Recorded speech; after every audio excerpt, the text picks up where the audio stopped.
మా తిరుపతి ప్రయాణానికి అయితే లగేజ్ రెడీ అయిపోయిందండి. ఇంకా ఆటో కోసం వెయిటింగ్. ఇంక వెళ్ళి భీమవరం టౌన్ స్టేషన్లో అయితే దిగామండి మేము. అదిగోండి మా పిల్లలు అయితే మామూలు అల్లరి చేయట్లేదండి. మేమైతే స్టేషన్లో వెయిట్ చేస్తున్నాను మా హస్బెండ్ కోసం. ఆయన అయితే ఇంకా షాప్ క్లోజ్ చేసి ఇంకా రాలేదండి. ఇదిగోండి ఈలోపు మా బాబుని అయితే హాయ్ చెప్పమని మా పెద్ద బాబుని వాడు హాయ్ చెప్పాడు. నేను వీడియో తీస్తుంటే వెళ్ళేవాళ్ళు అవి చూడలేక మా వంకే చూస్తున్నారు. ఇదిగోండి మా లగేజ్ ఇదిగోండి. తర్వాత కాసేపు అయితే మా హస్బెండ్ వచ్చేసారు. ఆయన రావడంతోనే ట్రైన్ కూడా వచ్చేసిందండి. ఇంకా ట్రైన్లో అయితే నేను వీడియో తీయడం అయితే కుదరలేదండి. తర్వాత తిరుపతి అయితే రీచ్ అయిపోయాము. అక్కడ రైల్వే స్టేషన్ నుంచి ఒక వెహికల్ అయితే తీసుకోవడం జరిగిందండి కొండ మీదకి.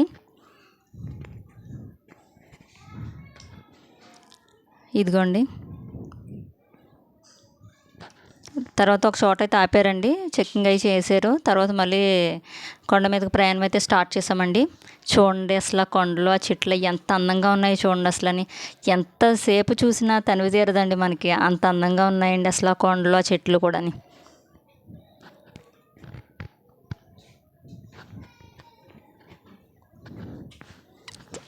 మనకి చెప్పడం కంటే అది ఫీల్ అవ్వాలండి. ఫీల్ అవుతేనే మనకి ఆనందం అనేది ఏంటో తెలుస్తుందండి. మనకి ఇంత ఎండలో ఇక్కడ అంత వేడొచ్చేస్తుంటే అక్కడ ఆ చెట్ల వల్ల ఏంటో తెలియదు కానండి, అసలు ఆ కొండపైన మట్టుకు చల్లగా ఉందండి. అసలు ఏసీ కూడా పనిచేయదండి, అంత చల్లగా ఉందండి పైన అసలని. చూడండి ఎంతమంది ట్రావెల్ చేస్తున్నారండి కొండ మీదకి. తర్వాత ఫ్రెష్ అయిపోయామండి రూమ్కి వెళ్ళి. తర్వాత భోజనం టైం అయిపోయిందండి. ఇంకా వెళ్ళి ప్రసాదం అయితే తిన్నామండి. ఇదిగోండి లోపలండి అన్న ప్రసాదం పెడతారు కదండి అక్కడ లోపల.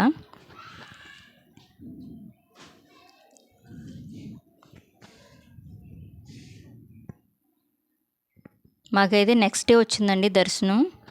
సో దానివల్ల ఈ లోపు అన్నీ తిరుగుతున్నామండి. ఇదిగోండి అక్కడ ఏనుగు ఉంది, సరే అని చెప్పేసి మా పిల్లలకి ఇద్దరికి బ్లెస్ చేయించానండి. తర్వాత దర్శనం అయిపోయిన తర్వాత ఇదిగోండి నేనైతే ఇక్కడ ఫ్రంట్ నుంచి దండం పెడతారు కదండి, అక్కడైతే నేను దండం పెట్టుకున్నాను. తర్వాత ఇంకా దర్శనం అయిపోయింది కదండి, ఇంకా రూమ్ అయితే ఇంకా ఖాళీ చేస్తున్నాండి. మాకు ఇచ్చిన రూమ్ అయితే ఇదేనండి. రూమ్ కూడా చాలా బాగుందండి రూము. మాకు థర్డ్ స్టేర్లో అయితే వచ్చింది. తర్వాత బస్ స్టాప్కి అయితే ఇదిగోండి పిల్లలతో ఇంకా నడుచుకుంటూ అయితే వెళ్తున్నాము మేమంతానే. తర్వాత ఏసీ బస్సు అయితే తీసుకున్నామండి. ఏసీ బస్సులో అయితే వెళ్ళటం జరిగింది రైల్వే స్టేషన్కి. ఇంకా బాయ్ బాయ్ తిరుపతి. మళ్ళీ ఎప్పుడు మళ్ళీ తిరుపతి వెళ్ళి వెంకటేశ్వర స్వామి దర్శించుకుంటామో ఏంటో తెలియదు కానీ. ఇదిగోండి బస్సులోంచి తీసానండి ఇది. చూడండి మనకు అసలు ఎన్ని రోజులు ఉన్నా కూడా ఏంటో అండి అప్పుడే అయిపోయిందా అన్నట్టు అనిపించిందండి నాకైతే. అసలు ఇంకా ఇంకా ఉంటే బాగుండు, ఏదో ఒక బాధ అండి వచ్చేస్తుంటేనే. అది నేను ఏంటంటే మాటలో చెప్పలేను అనమాట. ఇంకా ఉండిపోతే బాగుండు, ఇక్కడ ఉండిపోతే బాగుండు అన్నంత ఫీలింగ్ వచ్చింది నాకైతే. అక్కడ ఏరియా బట్టి అదంతా చూడటం చాలా ప్రశాంతంగా ఉందండి మనసు అంతా కూడాని. ఇంకా మన మైండ్లో అయితే ఇంకేమీ గుర్తురాదు. ఇంకా ఆ వెంకటేశ్వర స్వామి నామస్మరణ చేసుకుంటూ ఆ అందమైన ప్రదేశాలు ఆ గుళ్ళు అక్కడ ఉన్నాయన్నీ తిరిగితే చాలా ఆనందంగా ఉందండి. అదేంటంటే మనం వర్ణించడానికి నాకు మాటలైతే సరిపోవట్లేదు.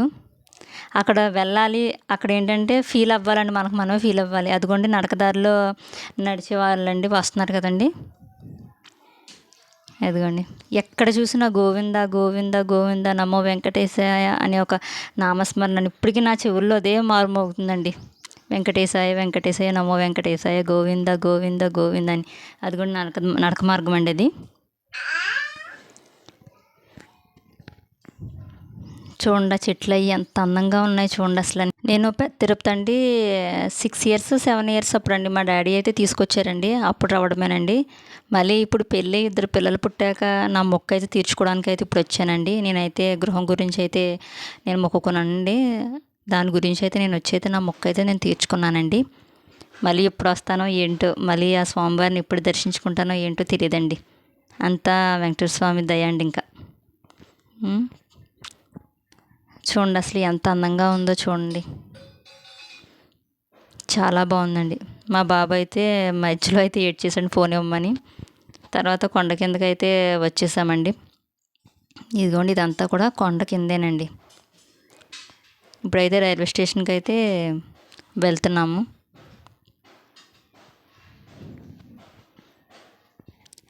తిరుపతి నుంచి వచ్చేస్తుంటే ఏదో ఒక బాధ అండి.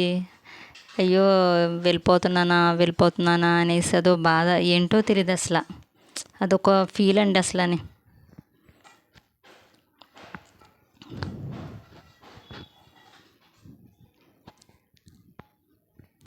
తప్పకుండా ఎవరు వెళ్ళని వాళ్ళు ఉంటే తప్పకుండా వెళ్ళి ఆ తిరుపతి వెంకటేశ్వర స్వామిని అయితే దర్శించుకోండి. ఆయన కోరికలను తీర్చే దేవుడండి. కంపల్సరీగా మీరు కోరుకున్న కోరికల్ని తీరుస్తారండి ఆయన. ఓం నమో వెంకటేశాయ.